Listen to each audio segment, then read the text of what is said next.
¿Qué es una proteína? Las proteínas son macromoléculas debido a que tienen un alto peso molecular. Se denomina que son un conjunto de aminoácidos que se dan por la unión de enlaces peptídicos. En ellas podemos encontrar elementos como el carbono, oxígeno, nitrógeno e hidrógeno, y en menores concentraciones azufre y fósforo. Estos elementos, estudiados por la química y la biología, explican buena parte del funcionamiento de nuestro cuerpo, por ejemplo, en lo relativo a nuestra mente. Sin embargo, las proteínas están presentes en todo tipo de vida, no solo en nuestra especie. En el caso de las plantas, estas sintetizan las proteínas del nitrógeno inorgánico. Pero los animales, al no poder realizar este proceso, tienen que incorporar estas sustancias a través de la dieta, de la misma manera que lo hacemos nosotros. ¿Cómo se conforma su estructura? La estructura de las proteínas es la asociación de varios aminoácidos, como ya se ha mencionado, puestos en una cadena lineal, conformada por un grupo amino y un grupo carboxilo, mismos que se utilizan en su nombre, amino, ácido. Y como se dijo al inicio, en esta estructura podemos encontrar enlaces peptídicos, que se dan uniendo el extremo amino de uno con el extremo carboxilo de otro aminoácido. Esto será de acuerdo a la disposición de estos aminoácidos en la cadena, es decir, el orden que se les dé dependerá de cómo va a estar dispuesto el ADN, que es el código genético de cada persona. En su estructura podemos encontrar 4 niveles. Primero, se le llama así a la secuencia de aminoácidos en una proteína. Segundo, describe la orientación en un patrón regular de los diferentes segmentos de una proteína. Tercero, describe el enrollamiento total de la proteína en una forma general tridimensional. Y cuarto, se refiere a la reunión de varios peptídeos o proteínas en grandes estructuras agregadas. Como hemos visto, los aminoácidos son la base o la materia prima de las proteínas. Básicamente, son la materia prima de lo que está hecho todo nuestro cuerpo. Por ejemplo, músculo, cabello, vellos, huesos, piel e incluso el tejido cerebral que se produce en nuestros pensamientos, emociones y conciencia. A pesar de que en la naturaleza es posible encontrar cientos de aminoácidos, solo 20 se emplean en la formación de proteínas y son llamados aminoácidos proteicos. Clasificación de las proteínas. La clasificación de las proteínas puede dividirse en dos. Comenzaremos con la clasificación según su forma. Aquí podemos encontrar 3 tipos de proteínas. La primera, fibrosas. Presentan cadenas polipeptídicas largas y una estructura secundaria atípica. Son insolubles en agua y en disoluciones acuosas. Algunos ejemplos de estas son queratina y colágeno. Las globulares se caracterizan por doblar sus cadenas en forma esférica, apretada o compacta, dejando grupos hidrófobos hacia adentro de la proteína y grupos hidrófilos hacia afuera, lo que hace que sean solubles en disolventes polares, como el agua. La mayoría de las enzimas, anticuerpos, algunas hormonas y proteínas de transporte son ejemplos de proteínas globulares. Y las mixtas, que poseen una parte fibrilar comúnmente en el centro de la proteína y otra parte globular en los extremos. Clasificación de acuerdo a su composición química. En este apartado, las proteínas se dividen en dos: proteínas simples y proteínas conjugadas. Las proteínas simples, o también llamadas holoproteínas, son aquellas que al producir su hidrólisis solo producen aminoácidos. Algunos ejemplos de estas son la insulina y el colágeno. Estas poseen formas globulares y fibrosas. Mas sin embargo, las proteínas conjugadas o heteroproteínas son proteínas que contienen cadenas polipeptídicas y un grupo prostético. La porción no aminoácida se denomina grupo prostético. Estos pueden ser un ácido nucleico, un lípido, un azúcar o un ion inorgánico. Algún ejemplo de estas podría ser la mioglobina. Las proteínas conjugadas o heteroproteínas se clasifican de acuerdo a la naturaleza de su grupo prostético. En el caso de las nucleoproteínas, su grupo prostético son los ácidos nucleicos. En las lipoproteínas, su grupo prostético son los fosfolípidos, colesterol y triglicéridos. En las metaloproteínas, el grupo prostético está formado por metales. En las cromoproteínas, son proteínas conjugadas por un grupo cromóforo, una sustancia colorada que contiene un metal. Las glucoproteínas es el grupo prostético formado por carbohidratos y las fosfoproteínas son proteínas conjugadas con un radical que contiene fosfato distinto de un ácido nucleico o de un fosfolípido.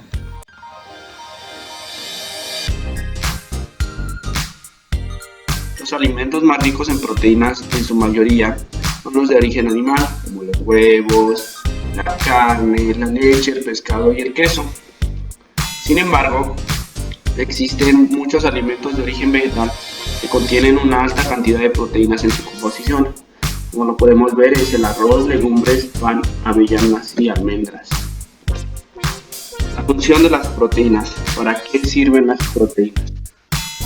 Las células de nuestro organismo utilizan los aminoácidos para construir nuestras proteínas y gracias a ellas se forman los tejidos, enzimas, hormonas, anticuerpos y algunos neurotransmisores. Por tanto, las proteínas son indispensables para la formación o reparación de los músculos, huesos u otros tejidos.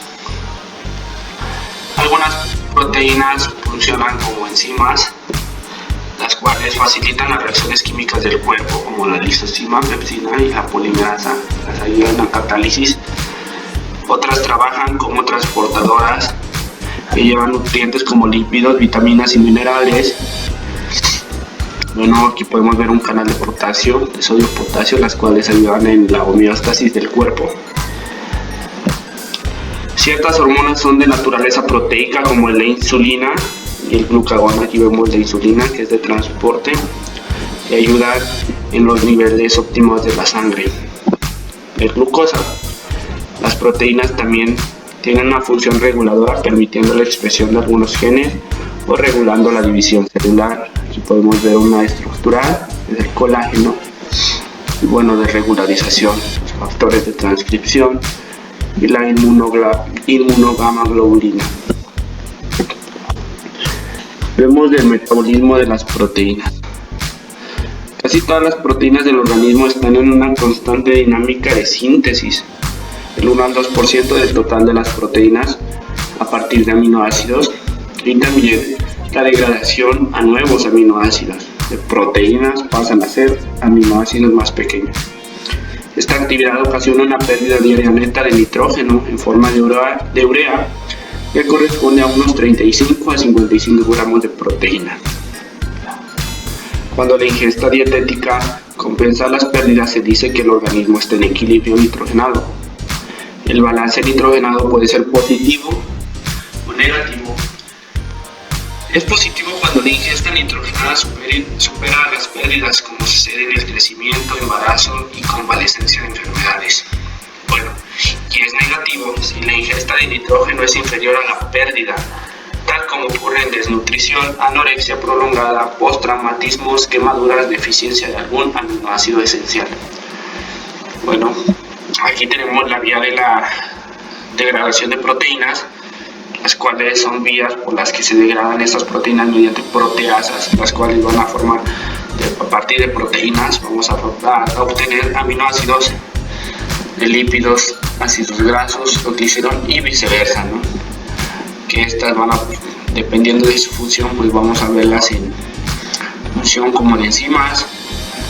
Aquí vemos la obtención de ácido pirúvico, acetilcoenzima, el ciclo de Krebs. Y bueno, la vía de la ubiquitina es una pequeña proteína básica que fracciona proteínas anormales y citosólicas de vía corta en ATP dependiente y se localizan en el citosol celular. La vía lisosómica fracciona proteínas de vida larga de membrana, extracelulares y organelas, tales como mitocondrias, en ATP independiente y se localizan los lisosomas. Eliminación del nitrógeno proteico. El excedente de aminoácidos del organismo tiene que ser degradado y para ello el organismo elimina el grupo amino formando amoníaco, que pasa a urea en el ciclo de la urea, eliminándose este elemento por la orina. Una pequeña cantidad de amoníaco pasa a ser glutamina. El principal lugar de degradación de los aminoácidos es en el hígado.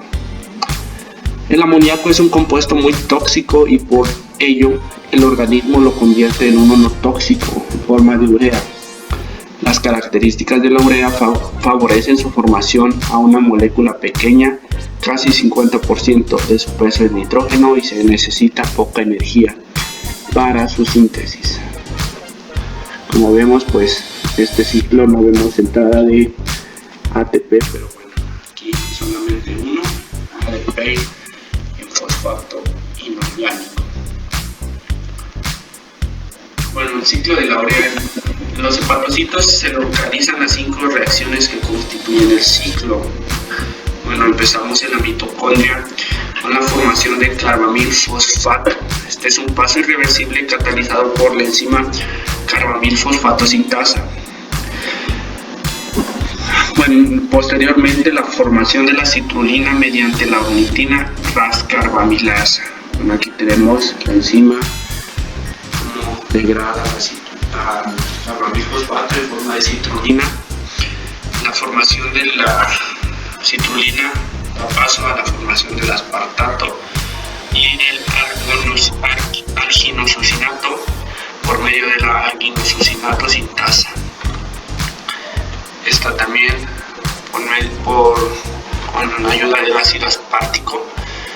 Bueno, posteriormente la excisión del arginosucinato a fumarato en el citosol y arginina mediante argininosucinatoliasa.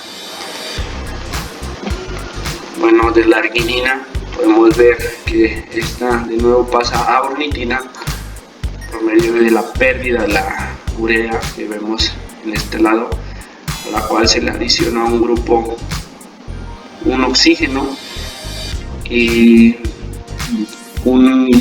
el grupo hidrógeno al NH, con lo cual esta es una molécula de agua que entra. Para que la urea salga, esta arginina se convierte en ornitina. Posteriormente la ornitina seguirá otra vez el ciclo de la urea. Los aminoácidos se dividen en dos: aminoácidos esenciales y no esenciales. Los aminoácidos esenciales en el organismo son 20. De ellos 9 son esenciales y los otros son no esenciales. Los aminoácidos esenciales podemos ver que es la histidina, valina, leucina, isoleucina, lisina, metionina, treonina, fenilalanina y triptofano. La histidina y la arginina se les considera esenciales durante los periodos de rápido crecimiento celular, la lactancia e infancia. Los aminoácidos no esenciales y que pueden ser sintetizados por el organismo son la tirosina, la glicina, alanina, cisteína, serina, ácido aspartico, asparagina, ácido glutámico, glutamina, arginina y prolina. Estas reacciones en el metabolismo de los aminoácidos son dos reacciones principales en el metabolismo de los aminoácidos: son la transaminación y la desaminación oxidativa. La transaminación es un proceso realizado en el citosol y en las mitocondrias por el que un aminoácido se convierte en otro. Se realiza por medio de transaminasas que catalizan la transferencia del grupo alfa-amino NH3 de un aminoácido a un alfa-cetoácido, tal como piruvato, oxalacetato, más frecuente alfa-cetoglutarato. Consecuentemente se forma un nuevo aminoácido y un nuevo cetoácido. Las transaminasas que más habitualmente intervienen en la transaminación son las alanina aminotransferasa, como la conocemos en el laboratorio, es ALT, y la aspartato aminotransferasa, AST. Requieren como cofactor pirodoxal fosfato o PLP y un derivado de la vitamina B6. La desaminación oxidativa es un proceso realizado en las mitocondrias y en el que la enzima ácido glutámico deshidrogenasa elimina el grupo amino del ácido glutámico. Se forma amoníaco que entra en el ciclo de la urea y los esqueletos carbonados vienen a ser productos intermedios glucolíticos y del ciclo de Krebs. La síntesis de los aminoácidos, con excepción de cisteína y tirosina, está unidos al ciclo del ácido tricarboxílico por bien transaminación o bien por fijación del amoníaco. El grupo alfa-amino es central a toda la síntesis de aminoácidos y deriva del amonio de los grupos del L-glutamato. De estos se sintetizan glutamina, prolina y arginina. El ácido glutámico es la principal fuente de los grupos amino para la transaminación. La cisteína se forma en el citosol celular a partir de serina y del aminoácido esencial metionina. La tirosina se forma mediante hidroxilación del aminoácido esencial fenilalanina por la fenilalanina hidroxilasa. ¿Cómo podemos encontrar en la vida cotidiana las proteínas? En alimentos animales como la carne, el pescado, los huevos y los productos lácteos. Estos productos contienen la gama completa de los aminoácidos esenciales. En alimentos vegetales, los cereales, las frutas, las legumbres, las verduras y los frutos secos. Estos alimentos carecen de uno o más aminoácidos esenciales. ¿Qué consecuencias tiene la carencia de proteínas? Desnutrición, retraso del crecimiento, disminución de la inmunidad, alteraciones de la piel, falta de apetito, anemia, edemas que enmascaran la delgadez, hígado alterado y más sensible a los tóxicos. ¿Qué consecuencias tiene el exceso de proteínas? Obesidad por aporte directo de energía. Proporcionan 4 kilocalorías porque van acompañadas de grasa saturada estructural. Aumento de residuos indeseables como el amoníaco, urea y ácido úrico. Liberación de amoníacos. Estos nos pueden provocar cansancio y cefaleas y en ocasiones hasta náuseas. Aumento de los niveles de fósforo. Es uno de los principales causantes de la mala asimilación cálcica. Empeoramiento de algunas enfermedades como gota, insuficiencia renal, afecciones hepáticas, procesos reumáticos, disminución del peso del feto si sobrepasan el 20% de las calorías totales de la dieta. Esto solamente en mujeres embarazadas. Ventajas de las proteínas animales. Las proteínas de origen animal son moléculas mucho más complejas, por lo que contienen mayor cantidad de aminoácidos. Su valor biológico es mayor que la de origen vegetal y las asimila mejor el organismo. La absorción de la proteína animal es del 90%, mientras que la de origen vegetal es de 60% o 70%. Se encargan de la creación y reparación de los tejidos. Es una fuente natural de hierro y zinc. Contienen creatina. El hierro hemínico solo se encuentra en los alimentos de origen animal. Se absorbe mucho mejor que el vegetal.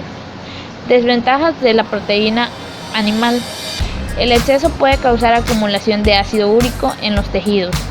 Suelen tener un precio más elevado. Suelen tener más grasa y colesterol que la que se deriva de fuentes vegetales.